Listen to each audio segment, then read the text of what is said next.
There are shows with psychics. And there are shows with doctors. But there's no show like The Psychic and the Doc. Your practical paranormal power unleashed. This show synthesizes the talents of world-class medium Mark Anthony, the psychic lawyer, psychic explorer, and street smart spiritualist, behavioral psychologist, Dr. Pat Baccili. All subjects are on the table and no topic is taboo. Inspiration, insight, action, and fun as Mark Anthony connects callers with loved ones in spirit. In tandem with Dr. Pat's fresh, no-nonsense, street smart, intuitive insights. And she is hilarious. Extraordinary problems require extraordinary solutions, which may come from this side or the other side. This is The Psychic and the Doc, and it starts now. Yeah. Hey, everybody. Welcome to The Psychic and the Doc. I'm the Doc. Mark Anthony is the most incredible psychic. Yeah. There's a million ways to describe Mark. One of the things you need to know for this show, when you call in 1-800-930-2819, we're talking about, July. Joyful July. Now, if you're Miley Cyrus, you wrote a song called July or July. If you hear the lyrics to the song, I'm gonna do it. I don't know if we can even play it, but okay. So the song, excuse me, Noah Cyrus. I thought it was Miley. It was Noah. But if you get the song, it is called July. I don't know that we're going to say, so tell me to leave. I'll pack my bags and get on the road. That show we need to save for September. This is about joy today. And what are you doing? Are you jumping for joy? Are you so excited? Now I'm quoting the Pointer Sisters. Mark Anthony and I are here. 1-800-930-2819. Mark, when you think of July, do you think of joy?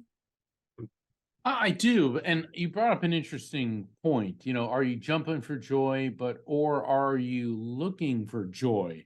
Because a lot of times people are really down in the dumps. I was counseling, doing a session for a client earlier today, and she said ever since her medical diagnosis, she has no energy. She doesn't want to go to the gym. She doesn't want to do anything. And why? And the answer from the other side was depression. And she never even thought about that. And because a lot of times you don't realize you're depressed, but if you're laying on the couch, you don't want to get up, you don't want to do anything, a lack of energy means a lack of joy in your life. Yeah. So that's why we're here. And one of the unique joy things, juice. It's called joy juice. Joy juice. We are jumping for joy in July. But the unique thing about this show is I will facilitate communication between the caller and their loved ones in spirit. But there's no other show where you have a behavioral psychologist. And even if you did, it wouldn't be Dr. Pat. Okay, so she has such a beautiful way of helping people understand and interpret the messages that are coming through. And that's what I love about this, because Thank you. Well, when the messages are coming through to me and I'm giving them to people, sometimes they understand it, sometimes they don't. And I don't always understand the nature of the message because I'm the conduit for it.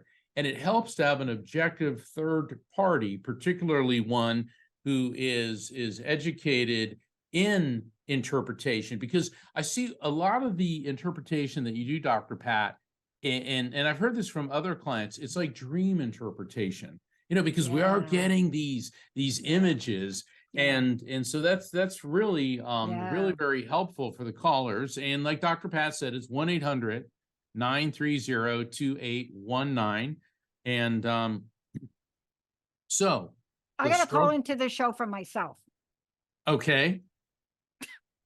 The struggle for joy. Oh my God, Mark, I gotta talk to you. You gotta help me. I don't know that I need to talk to anybody from the other side, but I gotta talk to you. I did not realize, I don't know what it's like to be a lawyer, but you do. because you're the psychic lawyer. That's right. All right. You're also the psychic explorer. You're also a best-selling author. You're a lot of things. But I'm telling you what I'm going through now. So you got to be Dr. Pat now. Okay. Let's flip roles. Okay. All right. I know what it's like to care for a friend and bring them back to health. I know that. I didn't know that's stressful. But I don't think that there's anything more stressful than dealing with important legal stuff and lawyers and defend it. I I don't think I don't. It's crazy. It's a Oh, crazy sure. world. Oh, sure. And it is very clear to me that you have to be a very special person to be an attorney. And I say that very respectfully. It's not for everybody, but the great and the good attorneys are so good at their jobs. And it's not always easy to get lined up with them. Yeah. You know how we talk Oh, about yeah. alignment? Yeah. You know, we talk about alignment and harmony. You do it all the time, alignment, harmony. Ugh. It's like Cinderella and a pit bull went on a date. It is. It It's is. Well, practicing law, people, the interesting thing about my life is the two careers I've had, a lawyer and a medium, they get an automatic reaction. Okay. And tell people, I see dead people. Oh boy, you get a reaction. I'm a lawyer. Oh, lawyers. I have friends that are engineers. Say, I'm an engineer. People are like, oh, that's nice. It's like, I'm a librarian. Oh, that's nice. But that gets a real reaction. And it's funny when people say, oh, you lawyers cause all these troubles. It's like, no, clients cause the problems. We have to come in and try yeah, to sort it out. But where things sour is there are attorneys, and I've come up with them, and they're usually ones that work on billable hours, usually for insurance companies and corporate, that they want to perpetuate the misery because the longer it goes on, the more they get to bill things. And I think that that's unethical. And the problem with our justice system, it ceases to be about justice and it turns into who can outmaneuver who because who has more leverage. And to gain more leverage, it usually depends on how much money and power you have. That being, yes, yeah, yeah, and yes. there's a lot of problems with the legal profession that I used to see when I was practicing. Now I'm devoting my time strictly to mediumship and the spiritual counseling and the teaching that I'm doing. But yeah, the legal system, it is a contact sport. I mean, it uses Thank brass you. knuckles. Yeah, and it's brutal. And a Yeah, lot of lawyers, they think that um, being being a pit bull on crack cocaine is somehow an advantage, and there's times that that's necessary. But the one of our past chief justices of the U.S. Supreme Court, Warren Burger, mm, and he was a chief justice you could actually look up to and respect. Um, feel free to read into that comment. But Warren Burger said the problem with the legal system is that lawyers promote conflict instead of being healers yeah, of conflict. And that's what we meaning the legal profession, really yeah. needs to try to do, is heal the conflict instead of it going on and on and on and on. And anyone that's been through a divorce and spent tens of thousands or more on Whoa. legal fees knows exactly what I'm talking about. Exactly. Now, what I love about this, so why am I talking about this? Because it's joyful, juicy July. And I found, okay, so you're going to laugh about this. And by the way, live call-in show, 1-800-930-2819. Please say hello to our producers that pick up the phone. They so look forward to chatting with you all. Okay, you're going to laugh at this. And I bet somebody's loved one's going to come in to set the record. Okay. So we have a great firm with our sisters, Karen and Linda over here, and we're doing a case, which is great, and I can't talk about it. But when, and Karen is very amenable, and then there's me and Linda.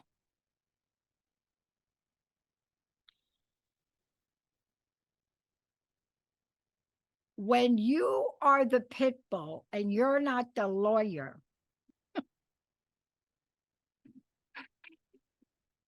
you have to be a fly on the wall to listen to a couple of those phone calls. And, the reason is that there's a compassionate side to the whole legal process, but we forget it.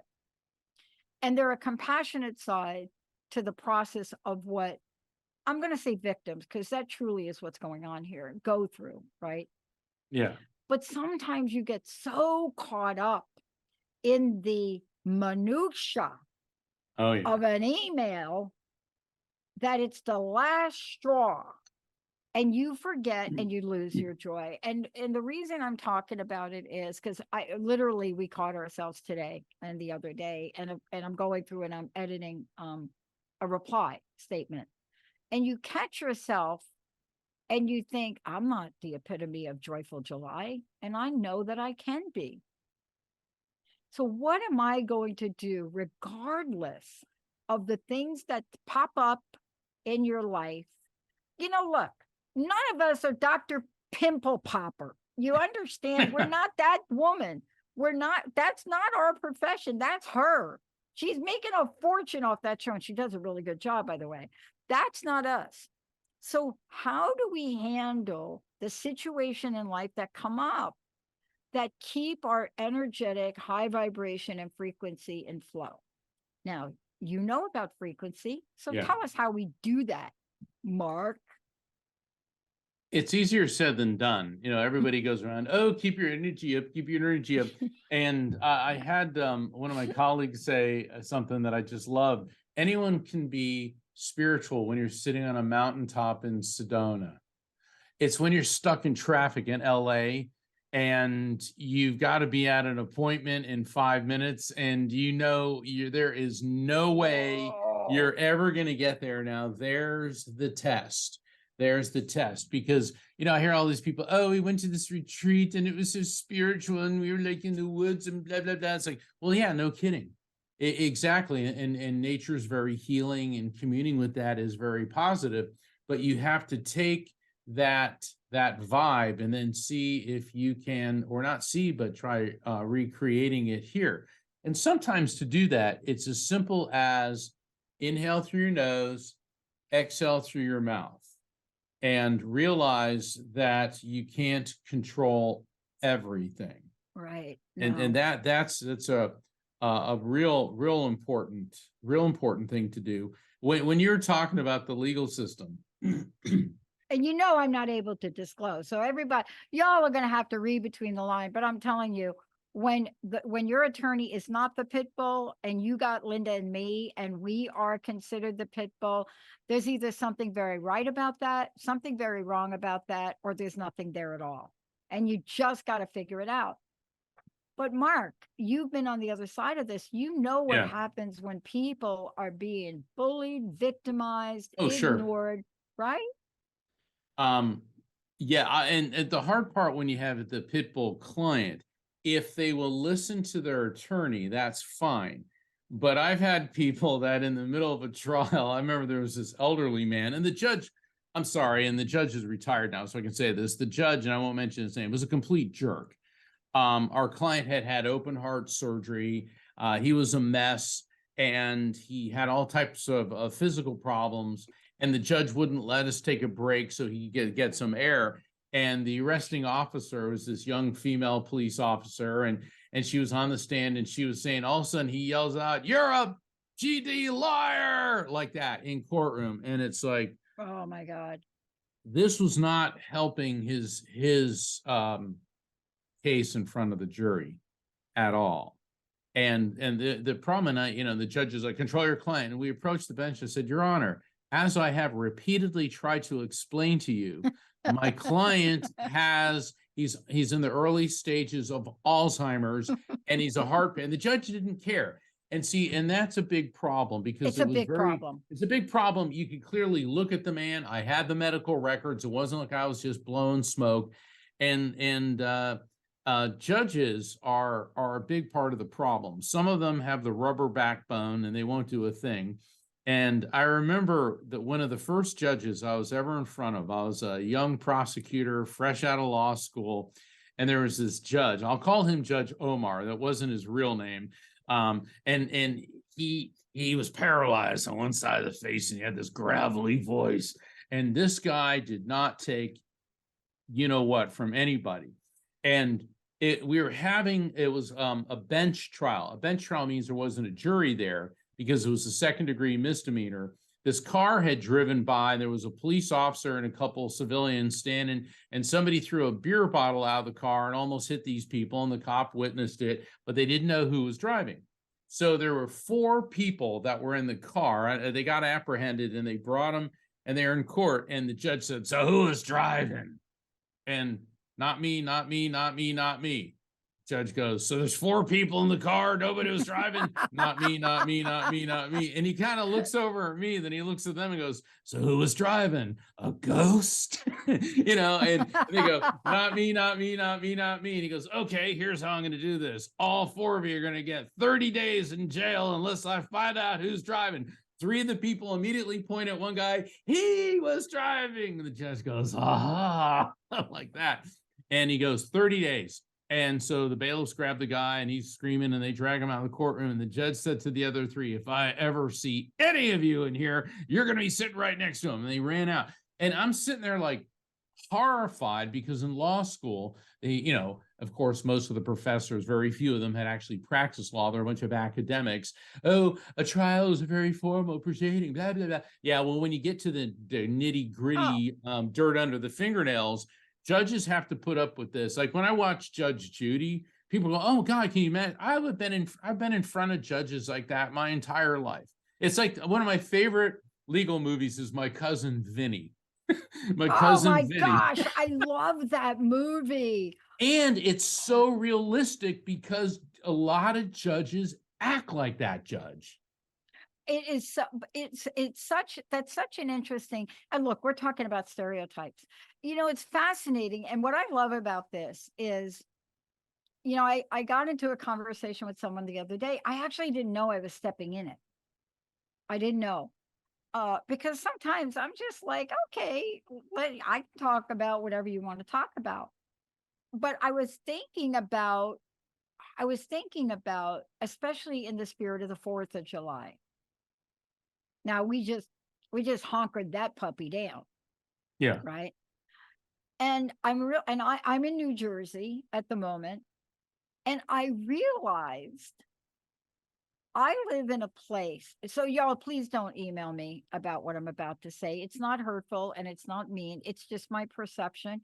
I moved to Washington State, and I love where I live. There's a lot of things I love about it.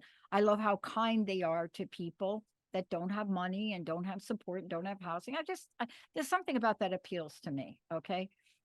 However, my first Chamber of Commerce meeting, I walked in and I think I called Linda and I said, "Linda, I got to tell you that I have not been in a room that is this white in 30 years." Now, of course, Linda thought I was talking about the paint job of the room, but I realized that that was a preconceived, and that was actually premature judgment.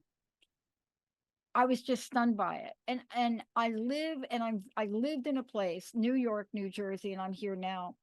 And when you go to walk the dog, you are going to see more people of color than not. And I realized that sometimes we look at people by color, by race, and we don't look at the joy. And so I'm a little bit of a whack job here. I think Karen calls me a whack job, but I'm a little bit different here because I bring this strange walking. guy with a headphone on. Hey, how are you? Have a good day. And like Linda's like, he's got a headphone on. But I said to her, he looked up. And there's an energy that comes from that. And if we can invite all of you to tap into that energy, and it lives in your belly button, I'm just saying, it's a little joyful. Let's just call it a little joyful switch that any one of us can flip on. Now, Mark, Yeah. I'm an optimist, but I am not the queen of optimism 24/7. Well, you're a realist. I'm a And what's interesting is you're You an know what I'm optimist, saying. and you have every reason based on what you've been through in your childhood and early years to not be.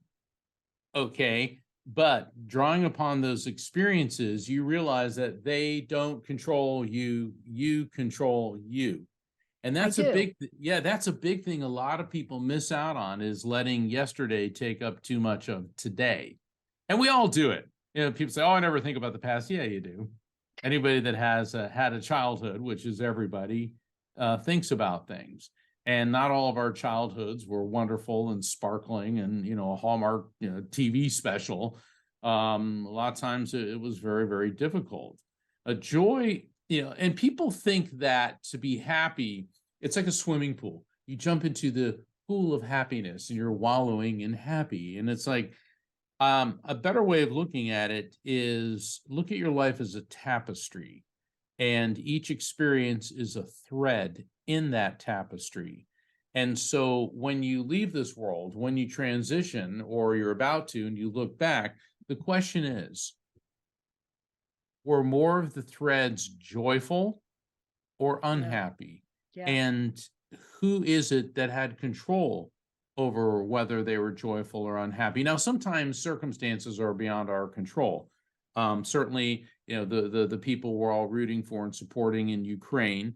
And remember, we had Svatoslav Oh Urash. my Okay, gosh. We I, got to I get them back. we do. I heard from him recently. We keep in touch, and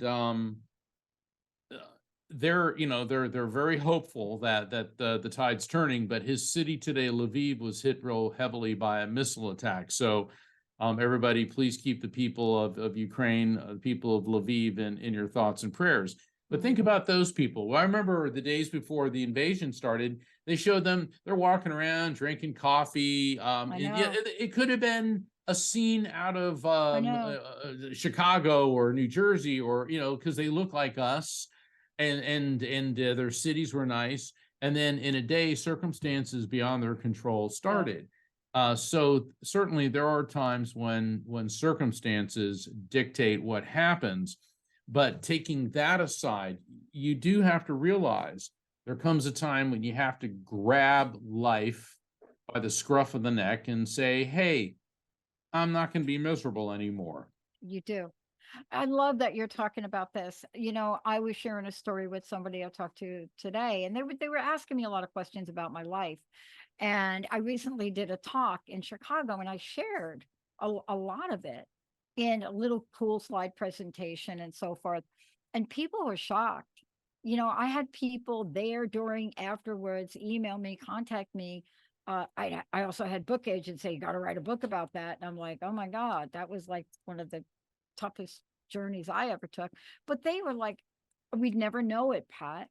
We would never know seeing you today. We would never know that about you. How? They want to know how. How did I do it? How did I make the switch? How? And I have been pondering that question deeply because I'm a quadruple Sagittarius and quadruple Capricorn. So of course I'm going to think about it until I'm dead. But I don't have a simple answer. How did I do it? Sometimes we have a divine intervention, and they come from people that you would never think about it. But that's what our show is about. You see, if every caller that we got on the show said, "Mark, how do you do it? How do you do it?" And "Pat, how do you do it?" And we don't think about how we do it. No. We're committed to helping you all. It is. I live and breathe for it sometimes. And then sometimes I'm a little naive. Did you know that about me? Did you know that I was naive, Mark? Did you know a little bit about that a little bit? That is not one of It's the hard to words believe. I Yeah. would ever use to Yeah. describe you. Yeah.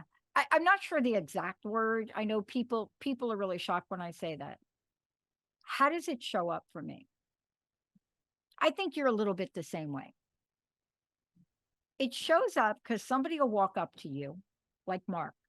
I will walk up to you and and we'll have a little chit chat. We probably haven't, and you'll say, "Hey, Pat, what do you think?" Okay, I'm sorry, I'm stuck on judges. What's going on with this? I think Ruth Bader Ginsburg's coming through for me. But what do you think, Mark says, what do you think about like all of this conversation about increasing the number of Supreme Court justices? And I said, and I will have a conversation. I'd say, why not? And I say the Supreme Court of the United Kingdom, they've done it. I mean, I don't see the harm in that. And then they'll say, really? When does it stop? And I'm like, when does what stop? It's like, Right. it's like over my head. And I said, well, what if we elected them? Okay, so now I don't like but that watch the either. Yeah. but no, wait. Okay, so you could be my friend. You could Yeah. actually be her. Because I said, what the? And she's like, have you lost your mind? And I'm like, I don't have a happy conversation. See, I'm a little naive. I will step into a pothole when I don't see the underpinnings and figure out what the real question is. And I said, in the end, look, I don't care if there are 100 Supreme Court justices. I said, okay. She said, but where does it stop? Then you're going to get somebody new in and they're going to like do this and they're going to do. And I said, okay. Okay. And I said, what are we afraid of? Are we afraid of something? What are we trying to do? I said, look, in the scheme of life, there are always going to be people that control power that are going to Right. make decisions to level the playing field. It doesn't matter what party you're part of or not part of. And you brought it up before, Ukraine. Yeah. Whenever somebody has power over, that's what's going to happen. Let's take a short break. When we come back, we're going to Anna.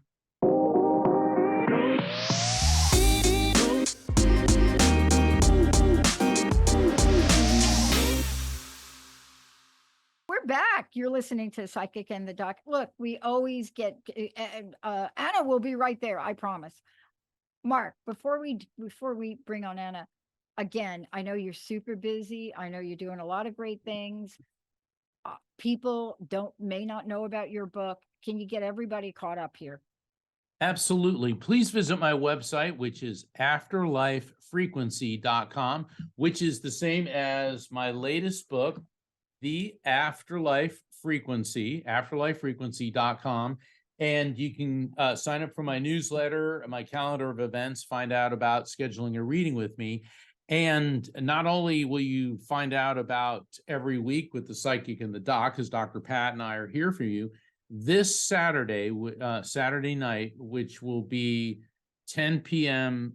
Pacific, but 1 a.m. Eastern, and all times in between and either side, I'm returning to Coast AM for a special show entitled Exposing the Red Light Demons. Is that audio and video now with them? It is still audio. And the reason for that is it's for the night shift.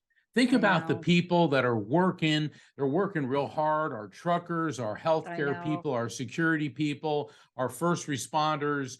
This is for the midnight to 6 a.m. And this is going to be a really interesting show. And I know when you hear the word demon, you think things, but this is going to be a spectacular topic. And I look forward to sharing this with everybody. And how do they listen? They go to Coast? How do they do it? Yeah, you go to Coast AM, and it's really cool because they'll say where to listen to, and you put in your zip code and they'll show you what radio station it's on. All right. Also, if you're a Coast to Coast subscriber, you can listen to it online. But you can All find right. out about that by visiting my website, afterlifefrequency.com. And remember, this Saturday night, Sunday morning, I'll be exposing the red light demons. Always, always raise up my level of knowledge and excitement about stuff I grew up knowing little about. Let's go to the phones. Let's talk to Anna. Okay, Anna from San Diego, you are live. Hi, Anna. Welcome to the show. Hello. Hi. Hello, and thank you so much for giving me a chance. You're welcome. I'm going to turn you over to Mark. Just do me a favor. If you could just speak a little bit louder, I want to make sure Mark can hear you directly. How's that sound, Anna? Anna, are you there? Hello, Anna. Hey, Sierra, did we lose Anna? We just lost Anna. I will All let right, you know if let's- she calls back. All right, Anna, come on. We don't want, and then we're not going to do any talking. We're just going to bring you right on. Yeah, Anna was my mom's name. Anna was Oh, my birth wow. mom's name. Yeah. Well, for the benefit of all the callers, make sure that you are on your handset.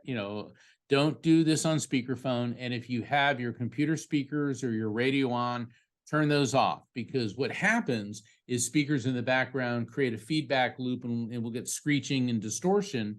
Number one, nobody can hear you properly. Number two, that creates a barrier to the frequency of the other side.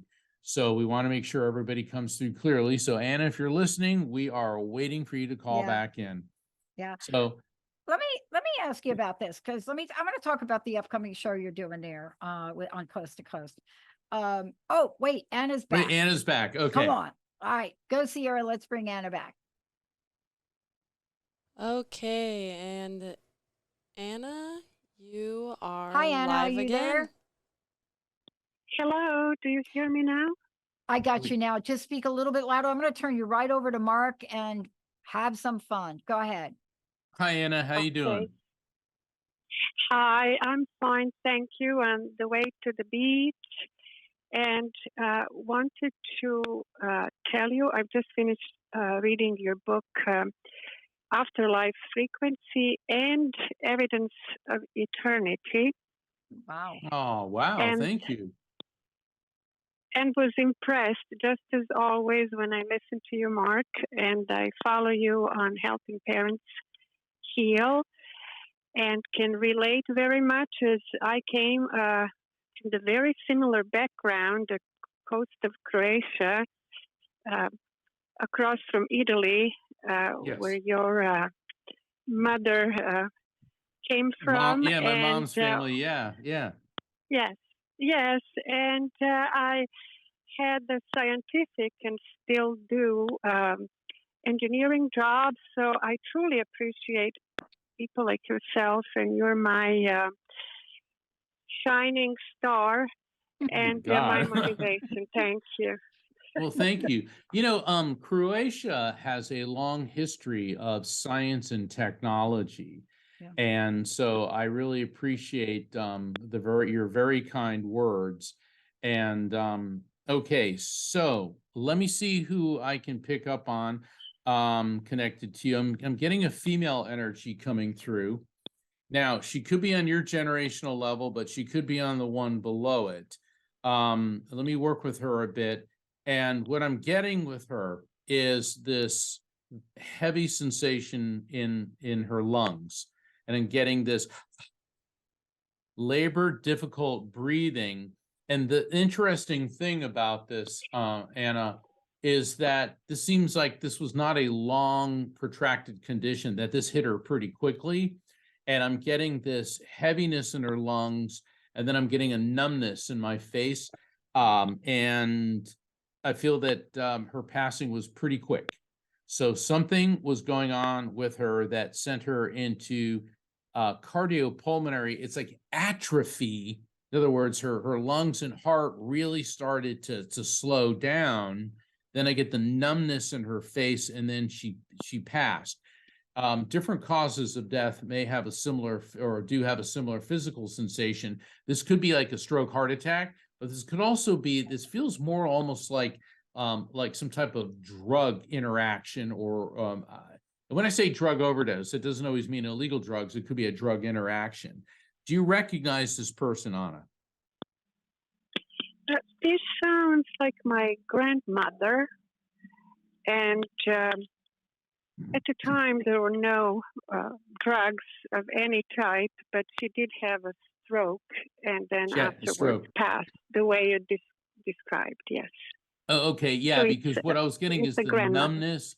Yeah, the numbness sometimes mimics sedation. But anyway, let's get a message from her. Is your son in spirit by any chance? Yes, he is, and that's why I was hoping to hear Yeah, from. because your grandmother essentially opened the door, if you will, for your son. But she wanted to make an appearance first to let you know that he's fine, he's with her. And she said that she's showing you surrounded by hibiscus flowers, these pink and peach colored hibiscus flowers. Now, I saw that you're from San Diego, and I realized they have flowers like that, but before we get to your son, because this is important, is there something in particular about hibiscus flowers that would make sense to you in any way? Yes, I've planted hibiscus flowers in my garden, and one just bloomed for his birthday, and they're that color, orange and yellow. I also planted them in the church garden for him. Perfect. So your grandmother and your son are they are letting you know that they're aware of this. I mean, they're giving me the color. They're beautiful. Are they kind of, are they the regular hibiscus or the double ones? Because I'm kind of seeing the double ones. It's fuller. They are double, yes. Yeah. Very lavish. This is your son's gift to you, that you saw that hibiscus. You indicated it bloomed on his birthday. So that's why he's bringing this through for you. He said that everything that you do is spiritual. And I don't say that lightly. He said that when you're tooling around in the garden and you're planting, he said, even when you're grocery shopping, he said, even when you're doing just day-to-day tasks, he said, spirituality, prayer, a connection, not just to him, but to the divine is always there for you. Does that make sense? Yes, it does. And I am now even more floating in spirit, hardly touching the ground. So I'll continue that way. Okay, now he's switching tracks. Now I know Medjugorje is in the Balkans, and I'm not throwing this out because I know you're from Croatia. He is focusing my attention on Medjugorje. Have you ever been there, or is that a place that you want to go? And the reason that I'm saying this is he's showing me an image of the Lady of Light. Now, some people can interpret that as Mary, the mother of Jesus. Other people interpret this as like the feminine energy of God. Does this make sense to you? Oh, yes. I have learned about Medjugorje and was especially devoted to Mary. I have learned the rosary on my own. I'm wearing a necklace of Mother Mary, and I was hoping and planning to go to Medjugorje. I even looked at the distance. Wow. Our town is Dubrovnik. Yeah. And I looked at the distance. So yes, now thank you for encouraging me. Oh, I will go.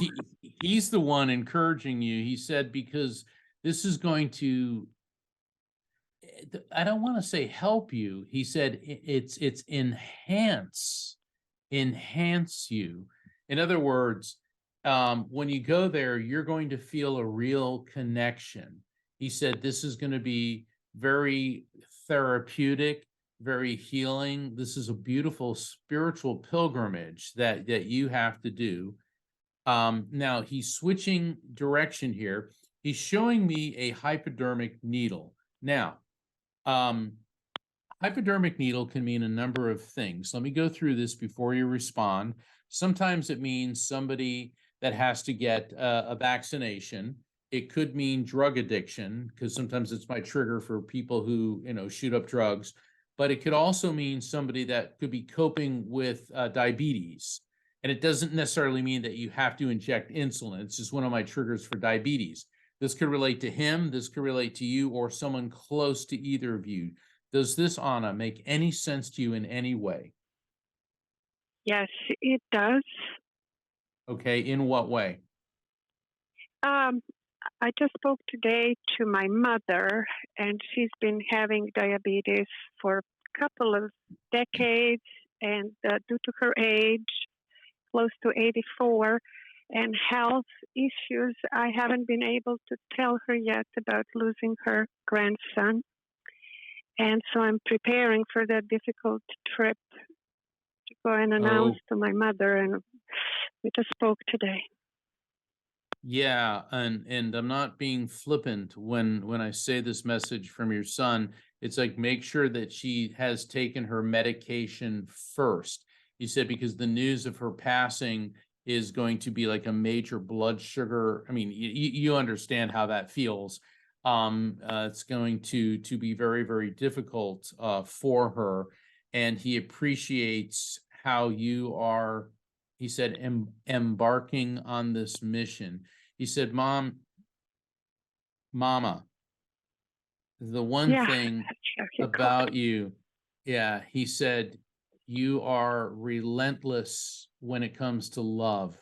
There could be a hailstorm, there could be a fire, there could be an avalanche, but somehow you will always make it through that because of your love.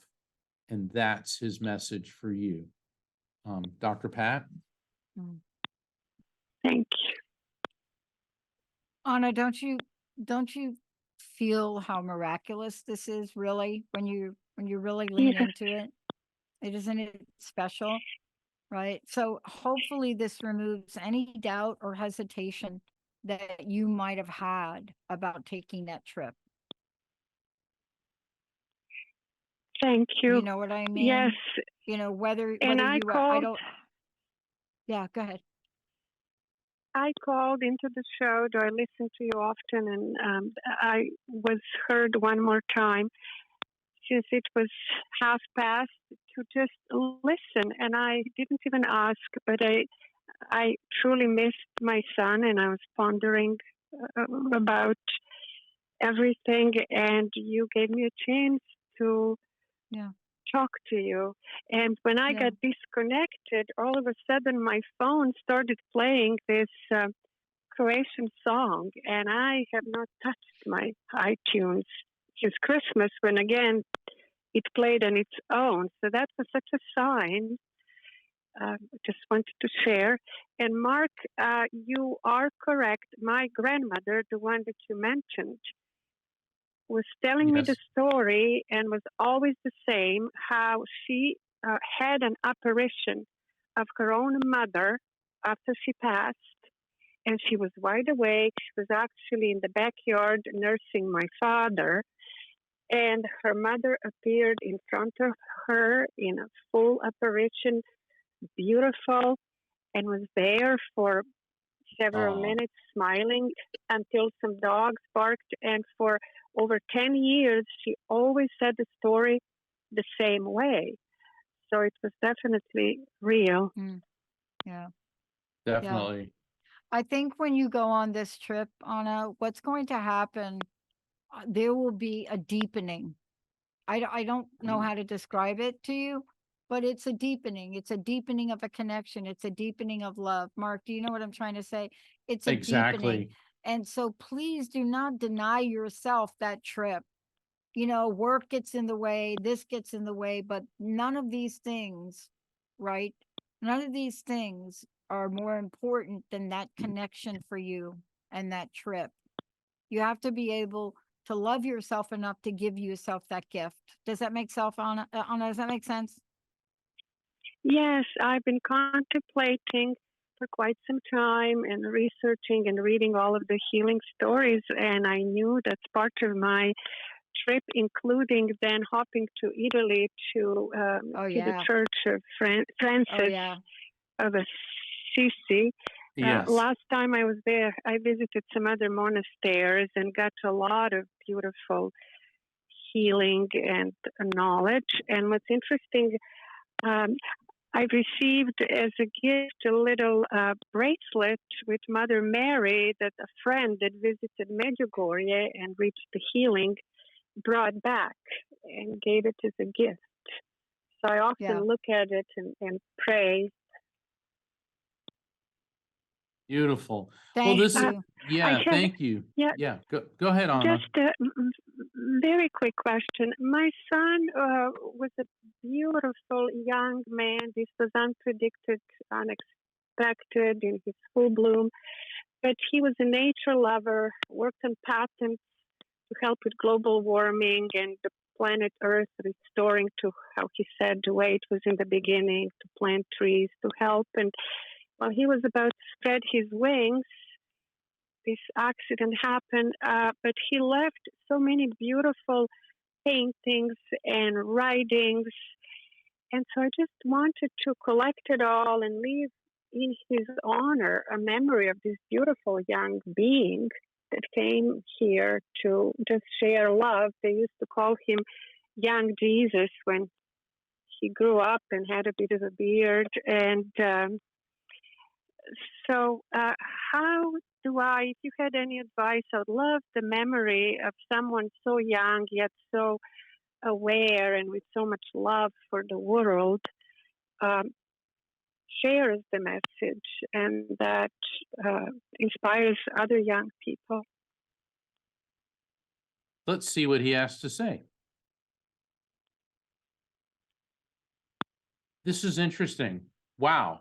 He said that you've taken a very important first step by calling in, because now his message is out. But he also said that when you're at Medjugorje, you'll receive your answer. Yeah. That's what I was Thank talking you. about. Yeah, and Dr. Pat and I are both picking up on that. Yeah. Yeah. And Dr. Okay. Pat, I'm gonna say something real quick. Hold on, Anna. Like Dr. Pat pointed out, this journey, this is pilgrimage, this enhancement, this is part of your spiritual evolution, and that's why you've got to go on it. Okay, that's what I want to say. Dr. Pat, do you have anything to No, I think she will get very clear. And can I just say this one last thing? This is a very pure energy. He's a really pure energy. Mark, do you know what I mean? A Oh, really pure absolutely, yeah. energy. Yeah. And so there isn't anything you can do wrong to honor him. People think my loved one has passed away. Oh, I shouldn't write a book. I shouldn't share their poems. That is so far from the truth, really, in so many cases, because there's no shame in that. If somebody comes through this earth and passes through and leaves the precious memory of a higher frequency of energy, they do that so it can be shared, right, Mark? And I so couldn't just agree be more. open to what you're going to hear when you go there. Okay, Anna? Yes, his motto was I love life, and he won the first place at the art competition in the whole San Diego just Wow. as a third grader with Wow. this bird sitting in a tree with a bubble above I love life. But Wow. everything was so genuine, just like a real, it was since very early age, that passion for everything in nature and everyone. Just giving hugs and telling everyone I love you and helping everyone. Yeah. So He got that from you. it's He got that from you. Yeah. He got that from you. And please take this with you on the trip. Take the energy with you. When you come back, you will know exactly what to do, and you need to call in and tell us, Anna. Will you do that? Yes, that's what Thank I you. wanted to say. You Thank read you. my mind. Thank you. Okay. Thank God you, bless Anna. Thank you all. I so love much. you. Yes, thank you. I God, love you, and God thank you bless you. for Thank you. all you do. Wow, thank you. You know, Mark, I think let's end the show in a slightly different way today. There is a prayer that I'm very fond of. This is my 33-month of sobriety, and there's a prayer that I got introduced to. It's the peace prayer of St. Francis of Assisi. Now, people have sung it, but it's beautiful. Perhaps we should just share this with our audience. Mark, please mention to everyone how they can find out more about you, and then I'll end the show with this. That would be afterlifefrequency.com. And what's interesting, Dr. Pat, the prayer of St. Francis is how I open all of my sessions. Would you like to do it? I'd love for you to do it. Sure. Oh God, make us an instrument of your peace. Where there is hatred, let us sow love. Where there's sadness, joy. Where there's darkness, light. O divine God, please grant that I may not so much seek to be consoled as to console, to be understood as to understand, to be loved as to love. For it is in giving that we receive, it is in pardoning that we are pardoned, and it is in dying that we are born to eternal life. Amen. Namaste, everyone. We'll see you next time. Hey, everybody. Thank you for tuning into The Psychic and the Doc with Mark Anthony and me, Dr. Pat Baccili, right here on TransformationTalkRadio.com. Hey, look, come back next week so we can explore with you more of life's many challenges and learn from fascinating guests. And you know what? Even Mark and me. We'll connect you and discover insights from people in this life and from the afterlife. Extraordinary problems? Yeah, they do. They require extraordinary solutions. But step into the world of possibilities with us on The Psychic and the Doc. That's every Thursday, 4 p.m. Pacific Time, 7 p.m. Eastern Time, right here on TransformationTalkRadio.com. That's TransformationTalkRadio.com. And don't forget, we're also live face-to-face on Facebook.com, Transformation Talk Radio.